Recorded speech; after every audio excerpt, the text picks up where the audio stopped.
Ternyata si Naura sama Maul udah ada perasaan dari sebelum magang. Di situ gue udah ngerasa gak nyaman.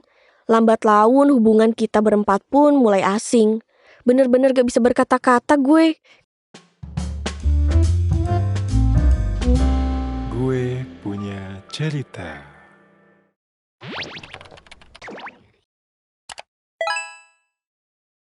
Peringatan, animasi ini dibuat dengan tujuan sharing pengalaman pribadi sang pengirim cerita. Dimohon untuk menghargai cerita tanpa menyudutkan beberapa pihak. Selamat menonton. Lagi jalan sambil makan ketan. Kenalin, gue Intan. Kali ini gue mau cerita cinta-cintaan nih. Tapi sadly-nya gak happy ending. Tapi dari kisah ini gue banyak belajar. Cerita ini bermula ketika gue SMK. Selama sekolah, gue dikenal sebagai anak yang cukup aktif dan lumayan pintar. Sayangnya, gue paling anti interaksi sama lawan jenis kalau bukan yang bener-bener udah kenal. Menurut gue, ngobrol bareng cowok tuh rasanya dah kayak ngobrol sama hantu. Perasaan deg-degan, awkward, dan pengen kabur aja rasanya ke Pluto. Jadi gue gak heran banyak yang bilang kalau gue sombong. Padahal mah emang gak nyaman aja. Di balik kekurangan itu, ada banyak ungkapan cinta yang gue tolak. Bukan berarti gue lesbi ya, emang gak ada yang menarik perhatian gue aja. Nah, pas kelas 11 semester 2, sekolah gue ngadain program magang di suatu perusahaan migas. Di sana gue dikirim bareng 3 temen lainnya. Sebut aja Maul, Naura, dan Ucup. Kebetulan si Ucup ini beda prodi sama kita bertiga, makanya gue jarang ngobrol sama dia. Waktu berjalan, dan kita makin sering bareng-bareng berempat. Kedekatan kita berasa kayak ketemu sama bestie lama, saling support.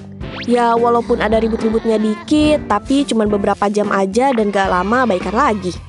Lagi seru-serunya pertemanan ini bagaikan kepompong, muncul tuh ada yang cinlok. Dan ini awal kisah dimulai. Gue masih inget awal mentoring yang dipesenin guru jangan sampai kita berempat ada yang cinlok, supaya ilmu kita di sini lebih bermanfaat dan gak sia-sia. Ya gue orang pertama yang menyetujui.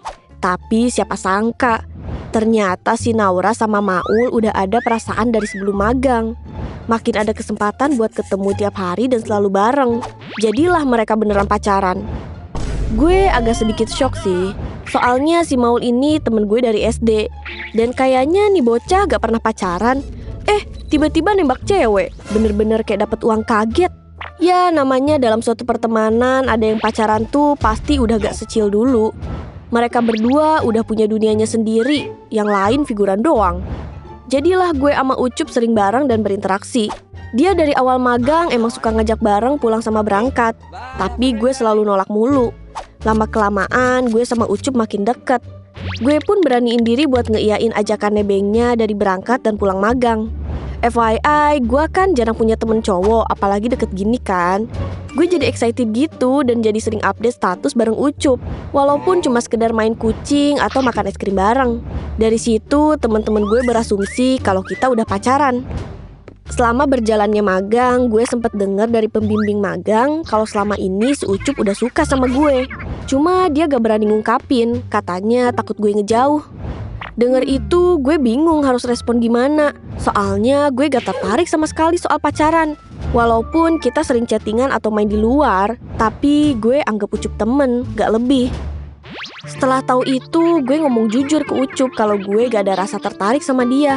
Walaupun ada masa dimana gue salting karena kan ini first time gue temenan intens bareng cowok. Dan alhamdulillahnya Ucup menerima pernyataan gue saat itu. Kalau orang lain lihat, interaksi kita udah kayak pasangan deh. Kemana-mana berdua mulu kayak lato-lato. Tapi ya gue hirauin pandangan orang lain. Ya orang gue niatnya temenan doang kan. Terus Ucup cerita kalau kakaknya Ucup tahu kita sering bareng. Tapi gue mikirnya kayak udah kejauhan ini. Di situ gue udah ngerasa gak nyaman. Tapi gue gak mau kehilangan temen gue si Ucup ini.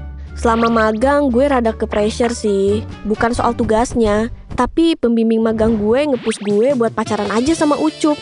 Toh udah deket, kasihan Ucup kalau gak dikasih kepastian katanya. Semakin lama gue ngerasa interaksi bareng Ucup juga udah di luar batas normal temenan. Di situ dia mulai cemburuan. Kadang nyari masalah kecil cuman buat dapat perhatian gue. Dan begitu sebaliknya cuy, kayak bukan gue deh ngerasanya waktu itu. Nah, si Ucup ini anaknya emang sabar banget, tapi agak kurang dewasa kadang sifatnya. Itu tuh yang bikin gue agak nyaman. Gue ngerasa gak cocok kalau kita jadi pasangan. Di situ gue udah berusaha buat nyuruh dia ngejauh karena gue ngerasa gak nyaman. Ucup menyetujui permintaan gue dengan syarat gue harus pacaran sama orang lain dan upload foto bareng cowok. Buset, ini uji nyali apa bagaimana? Mentang-mentang gue gak pernah deket bareng cowok, dikasih syarat begitu. Apa gak meriang gue? Ya jelas gue ngerasa ini gak fair, tapi gue berusaha buat setuju. Berjalannya waktu, selama magang, udah banyak pengalaman seru yang kita dapat sampai gak kerasa udah selesai magang dalam kurun 8 bulan. Magang selesai, kita semua pun balik ke sekolah dan hidup seperti biasa. Gue ngerasa lega dari tekanan dari Ucup. Lambat laun hubungan kita berempat pun mulai asing. Naura dan Maul putus, sedangkan gue dan Ucup mulai renggang karena udah mulai jarang ketemu karena dia beda prodi. Kesempatan gue buat ngejauh bisa dilakuin kapan aja. Tapi gue gak setega itu buat lost kontak. Perlahan gue mulai jarang balas chatnya atau gue balas seadanya. Sampai kita lulus SMK pun begitu. Kabar baiknya gue setelah lulus ditarik di perusahaan tempat magang gue buat internship lagi di sana. Dan itu gak luput dari pantauan si Ucup. Gongnya dia nyamperin gue ke tempat magang sambil bawain buah tangan cuy. Alasannya sih silaturahmi. Padahal kan bisa pas gue gak di kantor ya. Yang ada gue bisa-bisa dicengin lagi nih mah. Di sana gue udah diteriakin orang. Kenapa gak bareng si Ucup? Bener-bener gak bisa berkata-kata gue. Kenapa nih anak nyamperin sih? Agak kesel sih gue sebenarnya. Untungnya Superman gue datang alias bokap gue jemput dan langsung ngibrit pamitan pulang karena udah jam balik. Di pertengahan jalan ada orang kantor ngechat. Kayaknya si Ucup sedih gak bisa nganter gue pulang. Ucup nitipin gelang buat gue ke orang kantor. Akhirnya gue chat si Ucup buat ambil barang yang dia titipin sama orang kantor. Kalau dia emang gentle, mending ajak gue ketemu di luar area kerja. Singkatnya gue ketemuan bareng si Ucup. Semua gue bahas dari masalah dikirim barang ke kantor. Dan gue bilang kalau itu pertemuan yang terakhir.